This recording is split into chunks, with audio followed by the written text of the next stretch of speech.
विनोद जायसवाल के लड़के का क्या नाम है, आप ही बताइए। हम तो एक तो प्रोग्राम में देखे थे, विशाल जायसवाल उनका नाम है, आए थे और बड़ा बड़ा पोस्टर बैनर फेसबुक वगैरह पर लगाना शुरू कर। पोस्टर बैनर लगाने से अगर चुनाव हो जाता है तो फिर बहुत लोग है पैसा वाला जो पोस्टर बैनर लगा लेते। समझ दे दिया गया है, प्यार से आप चले जाइए, नहीं तो हमारे महाराज उनके देवतुल्य जनता भेजने के करूँगा, क्योंकि मेरा घर महाराज चीज़ है कि जो हुआ है। आप कोई भी फील्ड बताइए, समस्या उस समय देखा जाता है जब कुछ हुआ हो तो कहा जाता है कि ये हुआ है, अब ये होगा। आप सोचिए कि एक आपको विधायक बना दिया जाए, बॉडीगार्ड दिया जाए, सब सिस्टम दिया जाए, आपको रात भर नींद नहीं लगेगा, जैसे उठिएगा मन करेगा क्या क्षेत्र में जाना है, यहाँ काम करने जाना है, वो रुतबा वो जोश आपके अंदर रहेगा। लेकिन वही एक आपके पिताजी को विधायक बना दिया जाए तो वो क्या करेंगे कि जब भी क्षेत्र में निकलेंगे तो क्षेत्र में वो निकलेंगे तो उनको बीपी का दवा खाना है, शुगर का दवा खाना है, शरीर बैठ गया है, तो एक उम्र के बाद शरीर भी जवाब देता है। बिहार टॉक न्यूज़ आप देख रहे हैं, मैं हूं मोहम्मद सिराज। अभी हम मौजूद हैं सीवान के महाराजगंज में। महाराजगंज सीवान का एक ऐसा विधानसभा क्षेत्र है जो दिनों दिन ये काफ़ी हॉट सीट बनता जा रहा है और हमारे साथ मौजूद है यहाँ के सबसे युवा प्रत्याशी नीतीश द्विवेदी यहाँ से चुनाव लड़ेंगे और इन्होंने आज घोषणा इस चीज़ का किया है कि जन आशीर्वाद यात्रा निकालेंगे और यहाँ पे जो वर्तमान विधायक हैं वो काफ़ी सीनियर है, उनको ये किस तरह से टक्कर देंगे, आइए इस मुद्दे पर हम इससे चर्चा करते हैं। बहुत स्वागत है नीतीश जी। सबसे पहले आपके प्लेटफॉर्म से, न्यूज़ प्लेटफॉर्म से जितने भी हमारे देवतुल्य दर्शक देख रहे हैं, मैं उनको प्रणाम करता हूँ, आपको धन्यवाद करता हूँ। अब बोलिए क्या पूछ रहे हैं। मतलब इतने कम उम्र के हैं और एक इतने सीनियर यहाँ पे अभी यहाँ के विधायक हैं, किस तरह से यहाँ का टक्कर होगा?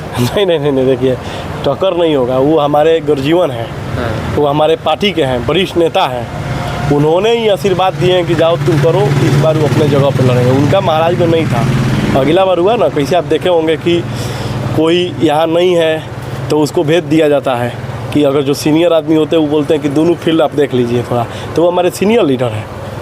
मैं यहाँ लड़ूंगा क्योंकि मेरा घर महाराजगंज है। महाराजगंज की जो जनता है वो आपसे किस तरह से उम्मीद कर रही है कि आप जब चुनाव में आएंगे, चुनावी मैदान में जब आएंगे तो यहाँ की जनता को आप किस तरह से विश्वास दिला पाएंगे? देखिए महाराजगंज के जो हमारे देवतुल्य जनता है वो हमको जिस तरह वो अपने बेटा से करती है उसी तरह ये मैं उनका बेटा हूँ, उसी तरह बेटा जैसा उम्मीद कर रही है और मैं उसी तरह जिस तरह गर्जीवन को एक बेटा करता है वैसे ही मैं महाराजगंज के देवतुल्य जनता के लिए करूँगा। आइए बाबा।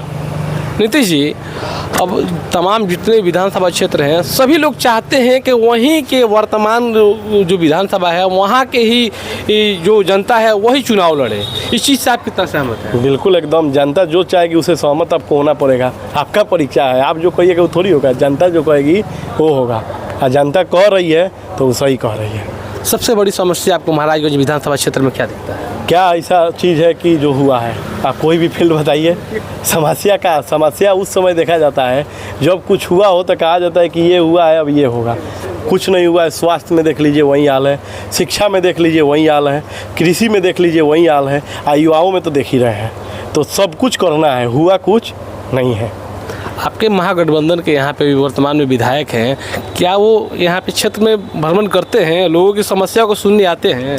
देखिए एक उम्र का भी बात होता है, आज का समय ऐसा आ गया है कि आप सोचिए कि एक आपको विधायक बना दिया जाए, बॉडीगार्ड दिया जाए, सब सिस्टम दिया जाए, आपको रात भर नींद नहीं लगेगा, जैसे उठिएगा मन करेगा क्या क्षेत्र में जाना है, यहाँ काम करने जाना है, वो रुतबा वो जोश आपके अंदर रहेगा। लेकिन वही एक आपके पिताजी को विधायक बना दिया जाए तो वो क्या करेंगे कि जब भी क्षेत्र में निकलेंगे तो क्षेत्र में वो निकलेंगे तो उनको बीपी का दवा खाना है, शुगर का दवा खाना है, शरीर बैठ गया है, तो एक उम्र के बाद शरीर भी जवाब देता है। तो जितना भी वरिष्ठ लोग हैं ये राजा है और चाहे देश का सेना हो चाहे क्षेत्र का सेना हो, ये युवा होना चाहिए।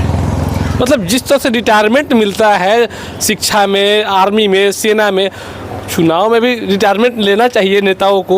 देखिए चुनाव जो होता है ये समाज का अनुभवी का काम होता है, तजुर्बा का बात होता है, तो तजुर्बा वाले लोग को अच्छा पोस्ट, बड़ा पोस्ट दे के रखा जाता है। लेकिन लड़ाई जो करना है ना, इसमें सिर्फ युवा को, मेरा मानना है कि इसमें युवा ही है, क्योंकि युवा आएगा तभी कुछ होगा। बुरा मत मानिएगा, आपके जो अभी वर्तमान विधायक हैं उनसे जितने यहाँ के लोग हैं वो लोग नाखुश दिखते हैं, इस पे आपका क्या राय है? देखिए जो जैसा करता है उसको ऐसा फल मिलता है। हो सकता है कि उनसे भाई कोई ऐसा बात होगा जो नहीं हुआ होगा, हमारे देवतुल्य जनता को पसंद नहीं है तो वो नाराज है, हो सकता है। विनोद जायसवाल के लड़के का क्या नाम है, आप ही बताइए। हम तो एक तो प्रोग्राम में देखे थे, विशाल जायसवाल उनका नाम है, आए थे और बड़ा बड़ा पोस्टर बैनर फेसबुक वगैरह पर लगाना शुरू कर दिया। पोस्टर बैनर लगाने से अगर चुनाव हो जाता है तो फिर बहुत लोग है पैसा वाला जो पोस्टर बैनर लगा लेते, समझ रहे हैं ना। अब मान लीजिए कि सिर्फ किताब खरीदने से लड़का पास हो जाता है तो कहाँ अंडा बेचने वाला के घर के लड़का IAS बनता है, किताबें वाला के लड़का IAS बन जाता है। ये कर्म प्रधान रहती है, जो कर्म करेगा उसी को फल मिलेगा। बहुत अहम सवाल एक आपसे हम पूछेंगे, महागठबंधन से अगर जो कोई बाहरी आता है तो नीतीश द्विवेदी उसका समर्थन करेंगे या विरोध करेंगे? नहीं, देखिए, मैं हमारे देवतुल्य जनता का ये निर्णय है। मैं आज बोला भी कि बाहरी लोग को मैं खुली चुनौती भी आज दिया। आप देखे होंगे आज प्रेस कॉन्फ्रेंस में मैं बाहरी लोगों को खुली चुनौती भी दिया कि आप जाइए अपने घर, ये मेरा घर है, चाहे या मैं लड़ के झगड़ के रो के कुछ भी करके जो भी करना होगा ये लोग हम लोग आपस में बात कर लेंगे। यहाँ दूसरा कोई का, दो लोग के बीच में तीसरा आदमी का हाथ नहीं चाहिए। आपको चेतावनी दे दिया गया है, प्यार से आप चले जाइए, नहीं तो हमारे महाराज उनके देवतुल्य जनता भेजने के भी काम करती है। समय देने के लिए शुक्रिया। चलिए।